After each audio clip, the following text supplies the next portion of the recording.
कई बार तो हमें ये सोचना पड़ता है कि हम यहाँ के हैं ही नहीं, लगता है कि जैसे कि हम पाकिस्तान से आए हों या कहीं और से आए हों। अधिकारी जो बैठे हैं वो सब सिचुएशन निकाल लेते हैं और टैक्स बचाने, चोरी बचाने वालों को बचा जाते हैं। उसमें काफ़ी ज़्यादा पार्किंग रहती है जिससे सड़क दुर्घटनाएँ काफ़ी ज़्यादा होती रहती हैं।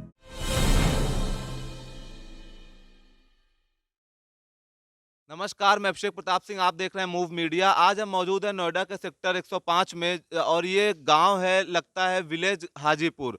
आज हम यहाँ की जनता से बात करेंगे और हम जो यहाँ पे जनता आपको दिख रही पीछे खड़ी, हम इन सबसे बात करेंगे और ये बात जानने की पूरी कोशिश करेंगे कि जो 2022 में चुनाव आ रहा है, विधानसभा चुनाव यूपी का, इसका मोड़ किस पार्टी की तरफ ज़्यादा है और यहाँ के लोगों को क्या समस्या है जो ये पार्टी चेंज कर रहे हैं या नहीं कर रहे हैं। हम इन सब चीज़ों पे आइए आज हम इनसे बात करेंगे। देखिए, गवर्नमेंट ने जो काम किए, कुछ बहुत अच्छे काम भी किए हैं और उनसे हम खुश तो हैं, लेकिन कुछ चीज़ें ऐसी हैं जो गाँव वालों के लिए, जो हमारे लिए कुछ जो सुविधाएँ थी, वो उनसे हम वंचित हैं, जो हमें नहीं मिल पाई। अभी जैसे हमारी सबसे बड़ी समस्या है कि हम लोग तो रहने वाले यहीं के हैं, किसान ही हैं। तो जो नोएडा के जो सेक्टर के अंदर जो बिजली का प्राइस है उनका और हमारा सेम है, जबकि गवर्नमेंट को करना चाहिए कि हमारे लिए कुछ ना कुछ उनको थोड़ा बहुत करना चाहिए। दूसरी चीज़ कि हमारे लिए कोई पार्क नहीं बना पाए कभी भी, कोई भी। पिछली सरकारों ने जो किया, खैर उससे अच्छा इन्होंने किया है, बट जो जैसे हमारे बच्चों के लिए पार्क नहीं है। और दूसरी चीज़, हम जब पार्क में जाते हैं जो अदर सेक्टर के हैं, तो वहाँ लोग हमसे, वहाँ गार्ड वो कहते हैं जी लोकल की एंट्री नहीं है। तो कई बार तो हमें ये सोचना पड़ता है कि हम यहाँ के हैं ही नहीं, लगता है कि जैसे कि हम पाकिस्तान से आए हों या कहीं और से आए हों। तो गवर्नमेंट को ये देखना चाहिए। वैसे मैं बता दूं, मैं हमारी वोट तो बीजेपी को ही जाएगी और उन्होंने अच्छे काम किए हैं, लेकिन थोड़ा सा उनको और बेटर करना पड़ेगा, ये ज़रूरी है। जैसे कि सड़कें हैं, अभी सफाई नहीं है। पहले जो पहले प्रधानी होती थी तो वो हम उनसे कंप्लेन कर सकते थे। अभी अभी जो है, अभी जो है नोएडा अथॉरिटी सारा कुछ करती है, तो अभी वो लोग नहीं सुनते।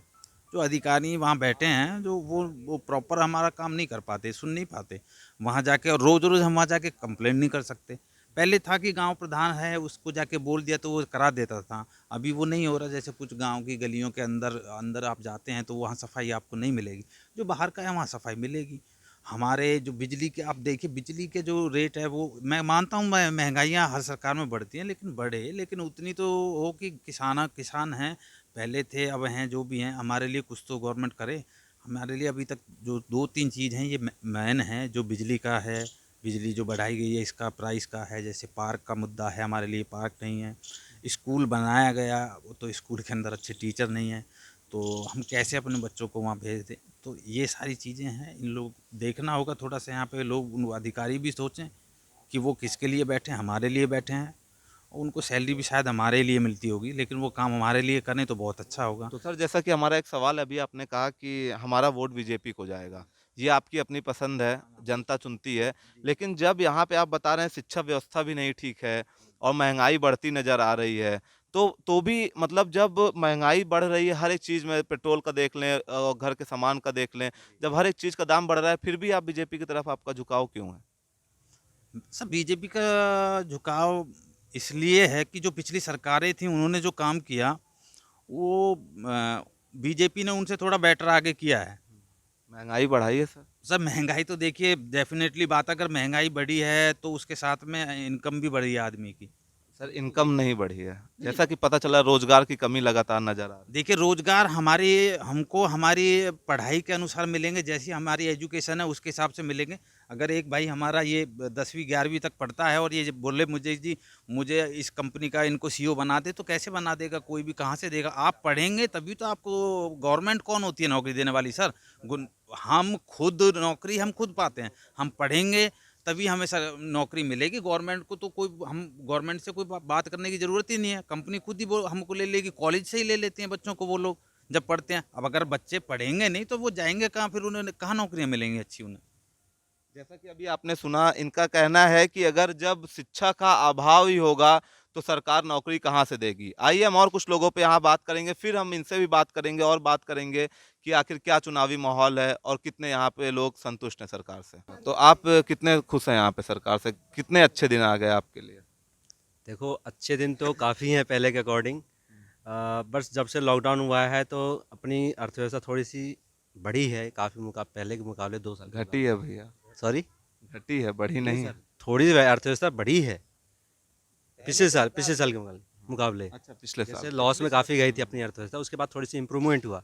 फिर हो सकता है अभी थोड़ा सा डाउन गया हो, लेकिन जो वैक्सीनेशन वाली बात है, तो वैक्सीनेशन कम से कम मेरे ख्याल से 100 करोड़ तो पार कर चुकी है गवर्नमेंट। और दूसरी बात यह है, जो अब गांव-गांव कैंप लगा रही है, तो बहुत बढ़िया कर दिया। लेकिन आप जैसे अभी 100 करोड़ की बात कर रहे हैं पूरी होने की, यहाँ पे अगर देखें तो देश की आबादी के हिसाब से चाइना हमसे बहुत आगे है, ठीक है? तो हम उससे बहुत ज़्यादा पीछे हैं और ये 100 करोड़ भी हमारे लिए पूरा नहीं है। तो आप इसको कैसे कह सकते हैं कि सफलता है? सफलता बहुत बड़ी पब्लिक है। हमारे यहाँ थोड़ी डॉक्टरों की भी थोड़ी सी हो सकता है कमी हो, क्योंकि काफ़ी ज़्यादा लॉकडाउन में प्रभावित हुआ था डॉक्टर सेक्टर। और दूसरी बात यह है कि काम तो अच्छे किए हैं और बराबर लगातार करती जा रही है। और उम्मीद यही करूँगा कि बीजेपी सरकार अच्छे से काम करे और अच्छा बनाए माहौल को। नहीं, देखिए वैक्सीनेशन का जैसा भी इन्होंने बताया, तो वैक्सीनेशन का एक और भी इशू है। आपको ये पता नहीं होगा शायद, और मैं बता दूं, आप भी सोचेंगे, 10% लोग आज भी ऐसे हैं जिन्होंने खुद ये बोला है कि हम वैक्सीन नहीं लगवाएंगे। तो गवर्नमेंट कैसे उनको ज़बरदस्ती लगा देगी? वो चाहते ही नहीं है लगवाना, वो कहते जी हम नहीं लगवाएंगे, आप जाइए यहाँ से, चाहे जो मर्जी कर लें, हम नहीं लगवाएंगे वैक्सीन। उन्होंने बोला है स्पेशली। मैंने कल एक आर्टिकल है, मुझे याद नहीं, वहाँ लिखा हुआ है, मैंने पढ़ा है वो, उसमें हमारी जो गवर्नमेंट के हिसाब से उसमें देखा गया है कि उन्होंने कहा है खुद ही कि भाई हम नहीं लगवाना चाहते वैक्सीन। तो गवर्नमेंट ज़बरदस्ती तो नहीं कर सकती ना। जो कैंप लग रहे हैं, जो कैंप्स हैं, वो उन कैंपों के अंदर जो जा रहे हैं उन सबको वैक्सीन मिल रही है। और मुझे भी वैक्सीन है, मेरे भाई सेकंड जब 2 कोई डोज हो लगवाना चुके ही नहीं, हैं। सर कोई वैक्सीन लगवाना ही नहीं चाह रहा, आप लोग जाओगे ही नहीं कैंप तक, तो सरकार क्या आपके घर में जाएगी, ये बताइए मुझे। और इतनी वैक्सीनेशन का प्रबंधन इतनी बड़ी जनता पब्लिक के अनुसार करना कोई मामूली बात नहीं है। लेकिन सर जैसे अभी यहाँ पे हम मोरना गांव गए, यहीं के पास में नोएडा सेक्टर 35 में, वहाँ लोग कह रहे हैं कि लगातार वैक्सीन की कमी है, उनको वैक्सीन मिल नहीं पा रही है। सर ऐसा कुछ भी नहीं है, हमारे यहाँ पे कोई लगातार हर गांव में हर जगह ये सब कैंप लगाए गए हैं। कि मोरना गांव कोई स्पेशल गांव नहीं है कि जहाँ पे कैंप नहीं लगा होगा, क्योंकि मेन सिटी है वो, वहाँ पे सब कुछ है, मेट्रो की सुविधा सब कुछ है, तो वहाँ कैसा हो सकता है कि और कैंप नहीं लगा होगा है? तो ये सब बकवास बात है, ऐसे कुछ नहीं है। और वैक्सीनेशन का खर्चा भी देखो आप कितना बड़ा है। आप महंगाई की बात कर रहे हो, महंगाई तो मैं मानता हूँ महंगाई बढ़ेगी, लेकिन एक बात बताओ, ये जो खर्चा सर्च हुआ है वैक्सीन के ऊपर, कितना और कितने और देशों से बढ़ के जल्दी हमारे यहाँ पे कवर किया गया है इसको, है। और कितनी हमारी पॉपुलेशन थी, और फिर भी हमारे पास यहाँ में जो मरीज हुए हैं, कितना परसेंटेज उनकी आई है, ये देखो आप। परसेंटेज तो फिर भी बहुत हैं अब वैक्सीन वो कोविड के केसेस के।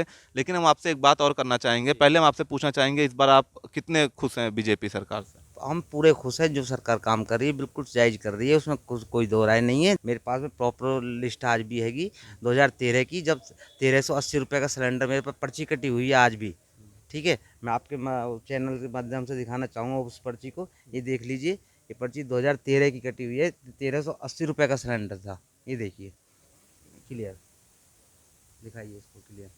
जब क्यों नहीं महंगाई बढ़ाई थी लोगों ने, अब जो महंगाई चल रहा हो रहा है। लेकिन पहले जैसे बताइए, सब्सिडी बताइए। भी आया करती थी, अब तो सब्सिडी पहले थी ही नहीं सब्सिडी। सब्सिडी नरेंद्र मोदी जी ने चालू हाँ की है। वही मैं कह रहा हूँ, मतलब पहले से सब्सिडी आया करती सब्सिडी थी, हमें नहीं मिले, लेकिन गरीब लेकिन आदमी अब जो सब्सिडी नहीं आ रही है उस पे क्या है, मतलब शुरू में सिलेंडर के दाम बढ़े तो सब्सिडी दिया, अब सब्सिडी क्यों बंद कर उसका दी? जवाब मैं आपको दे रहा हूँ। उसका जवाब ये है कि एक बात बता दो कि सब्सिडी हम जैसे जैसे हम लोग आप मैनेज कर लेते हैं अपने घर को, अगर वही सब्सिडी किसी गरीब आदमी के घर में जा रही है, उसकी मदद हो रही है। आप देख रहे हो कितने रोड बन रहे हैं हमारे लिए, आप 1 घंटे में आप यहाँ से लेके दिल्ली से मेरठ पहुँच सकते हो, है।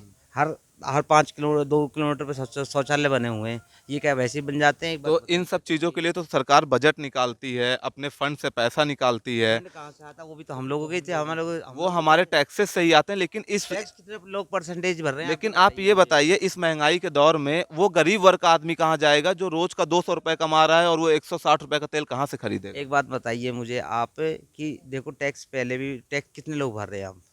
जो टैक्स का रेशियो है वो हर एक सिचुएशन पे डिवाइडेड बांटा गया है। ये जैसे 5 लाख पे ऊपर जिनकी आय है उनकी भी टैक्सेस भाई कट रहे साहब, हैं। कितनी टैक्स की चोरी हो रही है आप भी जानते, सरकार भी जानते है, विपक्ष भी जानता है, ठीक है। सरकार गलत नहीं है, सरकार गलत जो नहीं है कहीं अधिकारी भी, बैठे हैं वो ठीक है। गलत अधिकारी जो बैठे हैं वो सब सिचुएशन निकाल लेते हैं और टैक्स बचाने चोरी बचाने वाले को बचा जाते हैं, ठीक है, टैक्स पहुंच ही नहीं रहा है सरकार के पास जितना उसको पहुंचना चाहिए। रही बात आप बजट की कर रहे हो, बजट जितना मेंटेनेंस होगा उससे दुगना सरकार खर्च कर रही है। हर गांव पे, उस पे, हर चीज़ पे, हर पॉपुलेशन पे। अब देखो कॉलेज खोले गए जा रहे हैं, सब कुछ जा रहे देखिए मुद्दा ये है कि अगर महंगाई बढ़ रही है, आपने बोला महंगाई बढ़ रही है तो काम भी हो रहा है, तो महंगाई के दौर में जो जो पैसे वाले लोग हैं वो तो सरवाइव कर जाएंगे, लेकिन हमारा देश जो है वो रईसों के देश में नहीं होता है उसकी गिनती, उसमें ज़्यादातर पॉपुलेशन उनकी है जो गरीब हैं।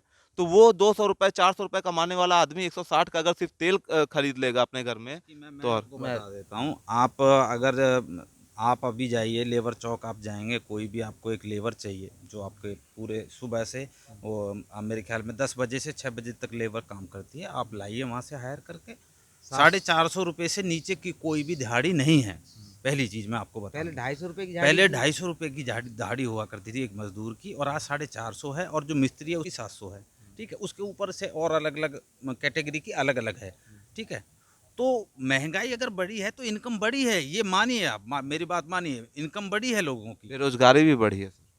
बेरोजगारी बढ़ी है अब तुम हमारी खाली बैठे जनसंख्या के रहोगे तो हिसाब से। बेरोजगारी तो बढ़ेगी। आप और पढ़ना किसी नहीं की चाहते, आप एक मिनट लिखना नहीं चाहते, तो आप जॉब कहाँ से एक करेंगे? मिनट सर, एक मिनट सर, एक बात बताइए, जो आप काम ही नहीं करना चाह रहे हो, आप आगे नहीं बढ़ना चाह रहे हो, घर में बैठे हुए आप मोबाइल यूज करते रहते हो, टाइम पास करो, बेरोजगारी अपना आप बढ़ेगी। जैसे अभी मैं एक यहाँ पे मुद्दा उठाना चाहूँगा कि जैसे नोएडा प्रतिकरण के जरिए बोला गया था कि यहाँ पे नौकरियाँ दिए जाएंगी, और ये मैं काफ़ी ज़्यादा रैलियाँ कवर किया किसानों की, तो उसमें ये एक बात ये भी पता चली कि जैसे यहाँ पे मतलब भेदभाव का भी है, तो नोएडा के ही लोगों के साथ लोगों के साथ भेदभाव है, तो आप इस पे क्या कहेंगे जी, फिर? ये है। मैं इस पे बिल्कुल बोलूँगा, खुल के बोलूँगा, और मैं बता देता हूँ कि नोएडा प्राधिकरण जो है पहले जो काम करता था, तो वो सब जो यहाँ के हमारे जो प्रधान वगैरह होते थे वो सब खत्म हो गया। नोएडा प्राधिकरण देखता है, सारा कुछ वही देखता है। ठीक है, अब उनको एक बारी गांव का जो एक किसान है, जब उसकी ज़मीनें ली गई, तो नोएडा को, ये प्राधिकरण को देखना चाहिए था कि भाई ठीक है, हम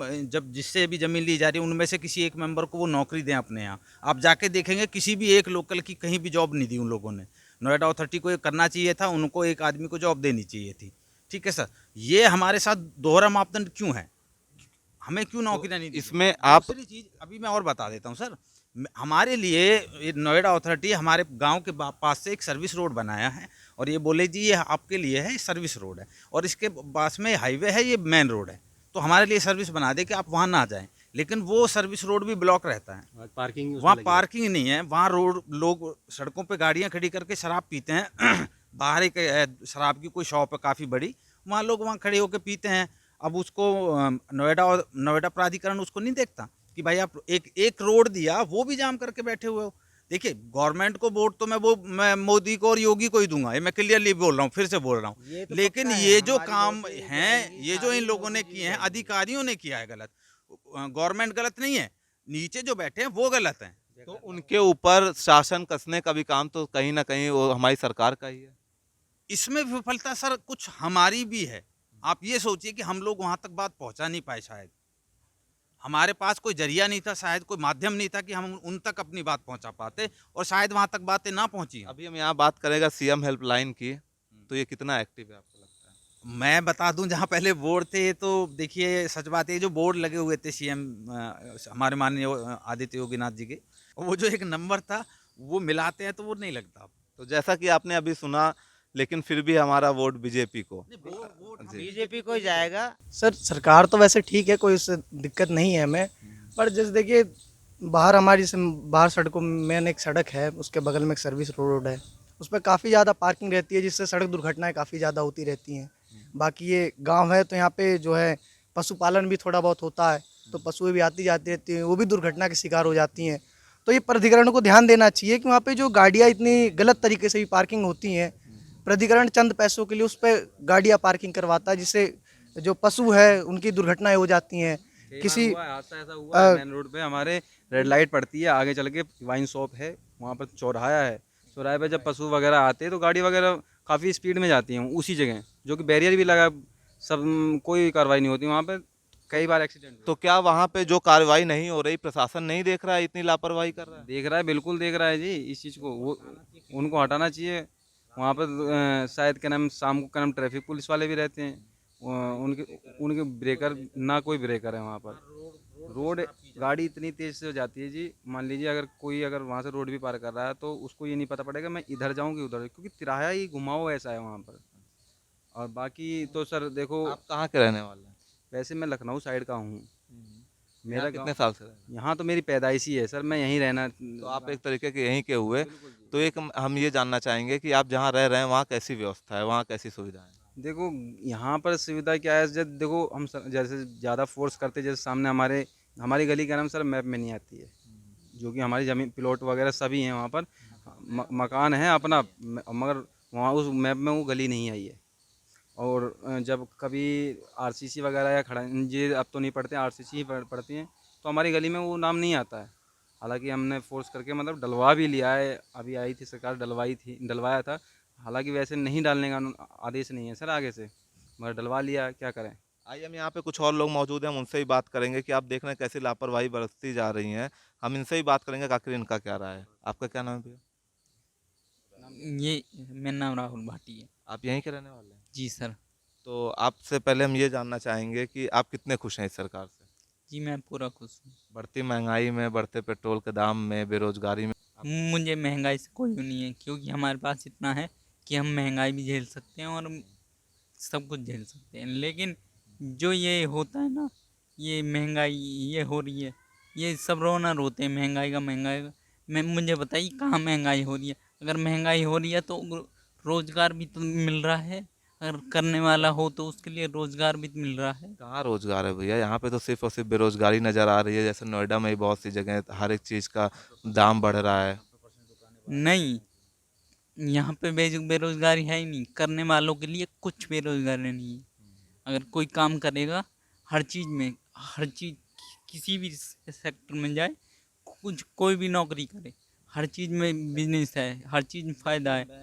लेकिन मैं छोटी सी बोलूँगा, भाई हैं हमारे, थोड़ा बोल नहीं पाते प्रॉपर, इनको कुछ ऐसे मैं बता दूं सर, 90% यहाँ पे बाहर के लोगों की शॉप है, हमारी नहीं है। 90% बाहर के। वो बेरोजगार कैसे हो गए आप सोचें? वो बाहर से यहाँ भी आए हैं, उन्होंने यहाँ के लोगों को नौकरियाँ दी हैं, जैसे भी दी हैं।